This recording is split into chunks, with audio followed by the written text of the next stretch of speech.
You need to get started and keep going with your God-given vision.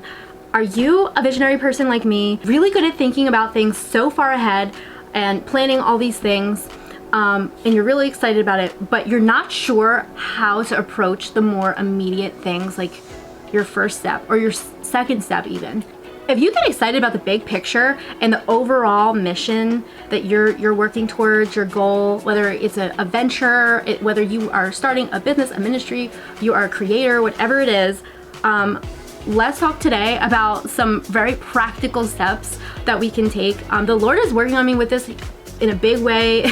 So you're getting a real authentic look. He's gonna give us the wisdom to strategize and empower us to do everything that we're meant to do.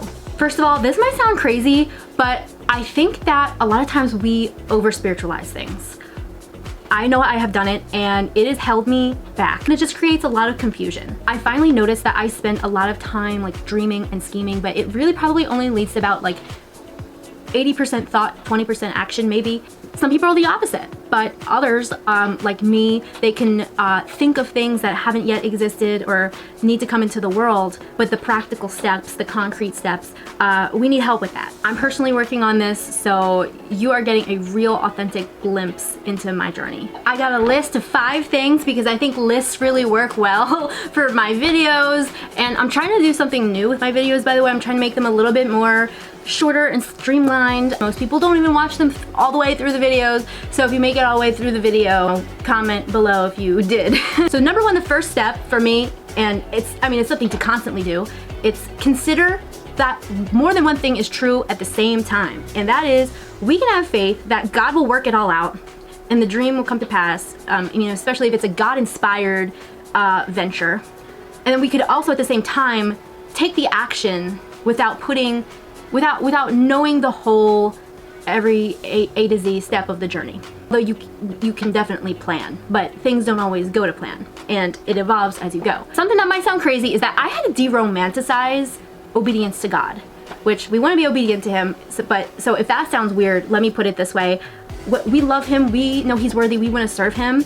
That is so true, and he totally is, but sometimes we idealize like doing things for the Lord, which I have certainly did, especially earlier in my walk. You could become a yes person and get caught up in like all these other things, and it's like it gets hard to choose the difference between good, better, and best, and you just learn the hard way. So especially my young creators or entrepreneurs especially, or just anybody really that's on, especially if you find yourself very on fire for the Lord. Actually, you don't have to be chronologically young. If you're like on fire, you have this goal, you're like, I want to start this ministry that does this or whatever it is. You're doing it from love of loving the Lord, but you can kind of like de-romanticize it in that, guess what, even when I don't feel excited about this anymore, if I committed in my heart to do it, I'm still gonna honor that and God will sustain me as I do it. So there's times that being faithful to the assignment won't be exciting. There's challenges and setbacks, especially if you're starting like a grassroots kind of thing, which some of us are, and I think that's why I was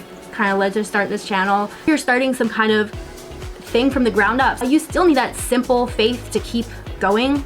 You also need the resolve that you are gonna still do it while you're tired. Do it while the emotional motivation is on a hiatus. That doesn't mean don't take breaks or sabbaticals, but several things are true at once. So the next thing, number 2, that is really helping me as I go forward in this like new I want to say venture with the Lord, which I'll eventually probably share at some point, accepting that there are steps to take that require premeditated thought. That might sound oversimplified. I say it because for the group of people I'm talking to, if you tend to kind of over-spiritualize things sometimes and live with your head in the clouds, I come from charismatic Christianity, a lot of people do that. We can kind of miss the value in thinking things through, or because sometimes we think following the Lord is like to do something kind of like radical and erratic, and sometimes it does look like that. And here's the thing, is like it does take discernment. When the fishermen left their boats to follow Christ, right? Like as an example. But here's the thing, we're gonna talk about Luke 14. Jesus says something, basically the heart of it is know what you're getting yourself into. Have you really thought about what it takes to sustain what you're motivated to start? Now, I'm a big idea person. I've gotten a lot of ideas that I tried out Thankfully, none of them were really big risks. I mean, not really, but I've auditioned different ideas in my life, creative things that I didn't stick with, and I learned stuff from it. But if you have a bigger thing that you want to start, that is whether it's an LLC, a nonprofit, or something maybe bigger, and you don't even have to go that route, but it's always a good idea for me, I think, to start thinking, what is this really going to cost me? Not just financially, but in every sense. So Luke 14:28-33, Jesus is talking about counting the cost of being a disciple, which just in general, we know that is, it's not easy. I do not support the prosperity gospel here. You're gonna hear the full gospel from me. There's always a cost. There's always a cost. Life is gonna be hard, whether you're following Christ or not. But at least with Jesus, it's worth it. Jesus is saying quite a few things here, but today we're just gonna talk about just the sake of thinking through things through. Verse 28 says, "For which of you, intending to build a tower, does not sit down first and count the cost, whether he has enough to finish it? Lest after he's laid the foundation and is not able to finish it, all who see it begin to mock him, saying, 'This man began to build and was not able to finish.' Or what king going to make war against another king does not sit down first and consider whether he's able with 10,000 people to meet him who comes against him with 20,000 people? Or else, while the other is still a great way off, he sends a delegation and asks in conditions of peace." So he had to kind of negotiate, forfeit it. "So likewise, whoever of you does not forsake all that he has cannot be my disciple." Don't hear this and say oh, that's oversimplified. It's much more than that when you really think it through, and that's what I'm starting to do. So that leads me to number 3. It's take account for what it will cost you. Literally, figuratively, notice of how he made you and what your graces are, what your limitations are. It's okay to admit where your limitations are. If you need someone that is better with finances to maybe help you with financial things, if you're starting a business or whatever, scheme, muse, think in detail about the what ifs down every avenue. Is it something that you can sustain if you, let's say you go out of town a lot? Is it something that you would be able to sustain? Do you have somebody else to help shoulder the burden with you? If you're starting a 501(c)(3) you need a board. Do you have people that can come alongside you? And just think of other ways. Would I still be able to maintain the lifestyle that I have with my self-care if I were to make this commitment? Go follow the dream down those rabbit holes. You have some cool ideas. Explore what that budget might look like if you implemented all the cool ideas, even if you think it's too much or if it's kind of frivolous. And then God will give you the wisdom. Ask him, what do you think it'll look like? I know this is probably common sense. Now I like deep hitting spiritual stuff, but I think I'm in a season, and I'm talking to other people in the same season, because I want us to find each other, because there's not enough space in the Christian world, in the church, capital C, for innovators and pioneers. There needs to be space. There needs to be community for us, because what sounds like common sense to some people, when you take it into the context of doing something that's brand new, it's maybe innovating a new idea, it's a grassroots kind of foundation, or you're a creator, or you're building something in your life. You go from being the volunteer to being a founder. You go from being an employee to being the I don't know if CEO sounds too intense for you, but I really wanted spiritual anthropology to kind of be a place where people can feel like they have what they don't find in the Christian world, in church, who just wants to make you a follower of them. No shade, but okay. Let's start over again. Something can sound like common sense, but when you hear it in a different context and you apply it in a different way in your life, it's like it hits different. You feel the wind of change hitting you.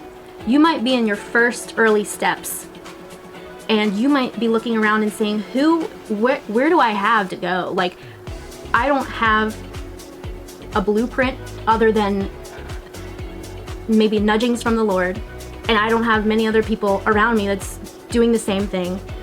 And because I'm there. I'm there. So who else is there? Who else is in the same? I want to hear from you. Let this be a community of people that are you know what? I always knew I had an apostolic call on me, or I always knew that I wasn't fitting the mold, or I was meant to get sent elsewhere. I was meant to go create something else, go build something else do something. I feel like I have a vision for something that is needed but has not been done, and there's really hardly any support for people like that because we are too busy of church culture rant coming, guys. I have one in almost every video. We are too busy trying to get people to volunteer to go work the coffee bar on Sunday morning and do this, that, and the third and recruit people. And listen, I love the church. That's why I'm mad. There's people that God has given them great agency to innovate, to go out and be the hands and feet of Christ in ways that we haven't seen and that is needed in this world. And we cannot be wasting time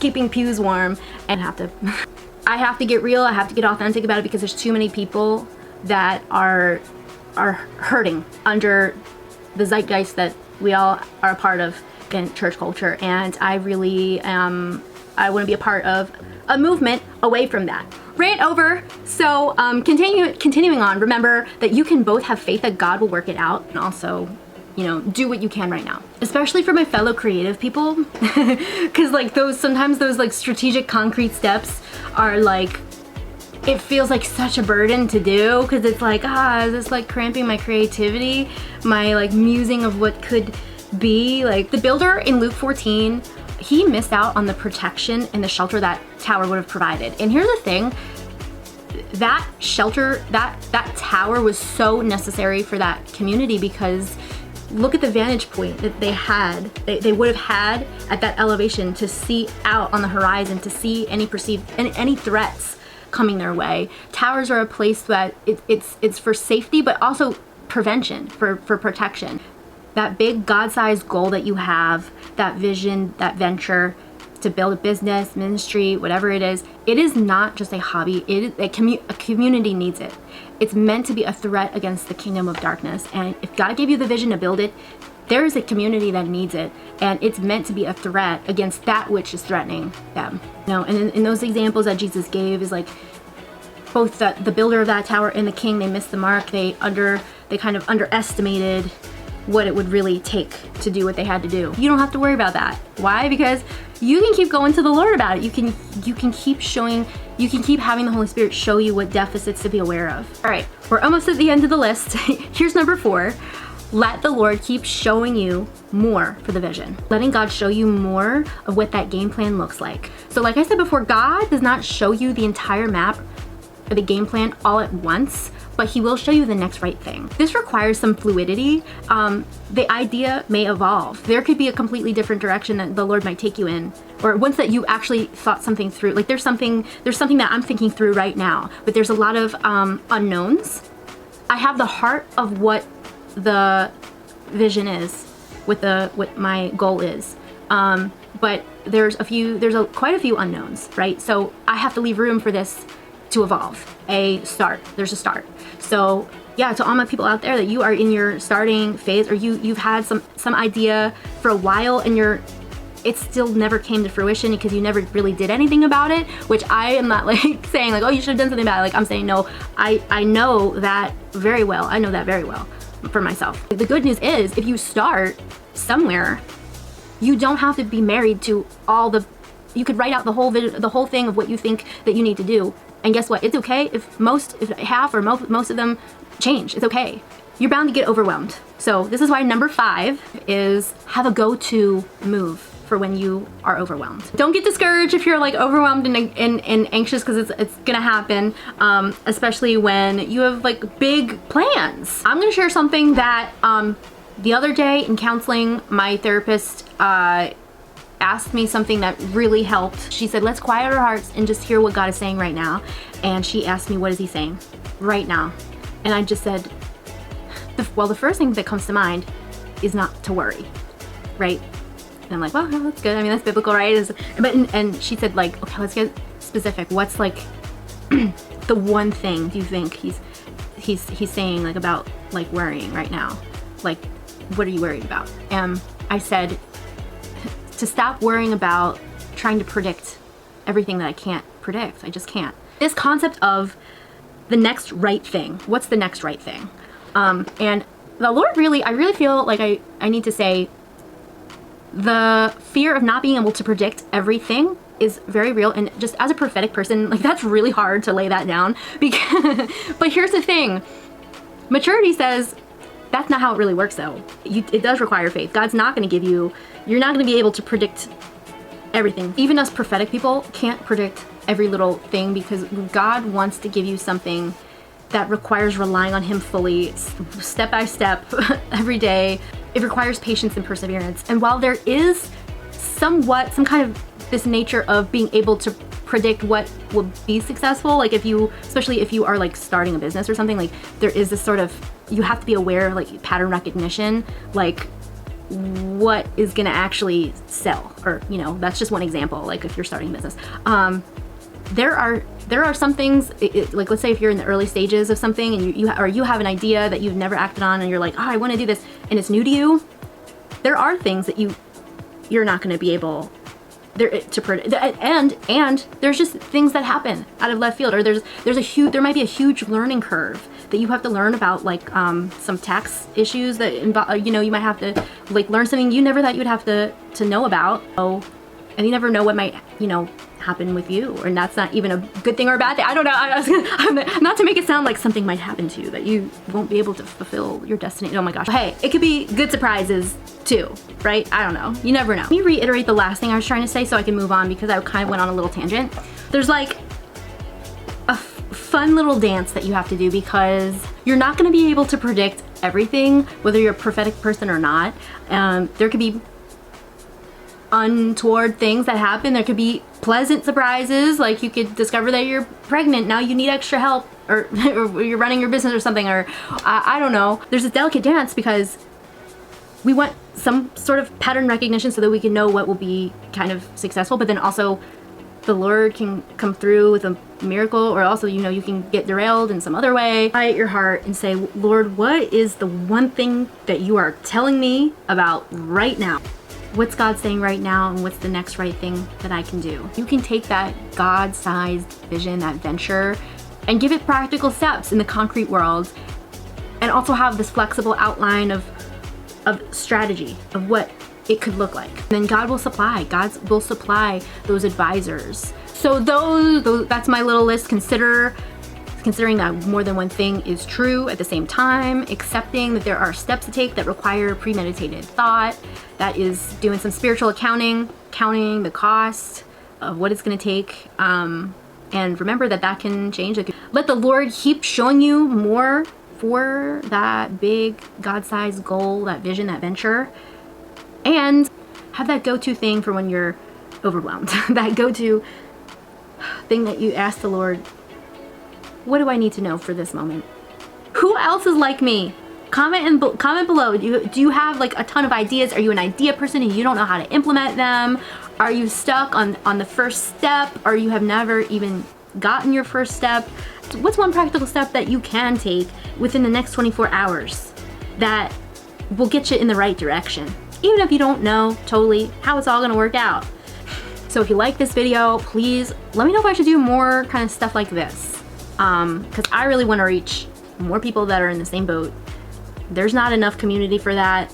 There's enough women's groups out there talking about Esther and Ruth. We love them, but listen, like, we've had enough of the same thing in the church. There are people that are sitting on gold mines, their ingenuity and genius and the creativity that God has given you, and I'm fired up. Your girl's fired up. If you like to go do deep dives into spiritual topics, I have a bunch of videos on that. But we'll also talk more about stuff like this, practical stuff for innovating the creative process maybe, because this is a channel where we support world changers. Thanks for joining me. I'll see you next time.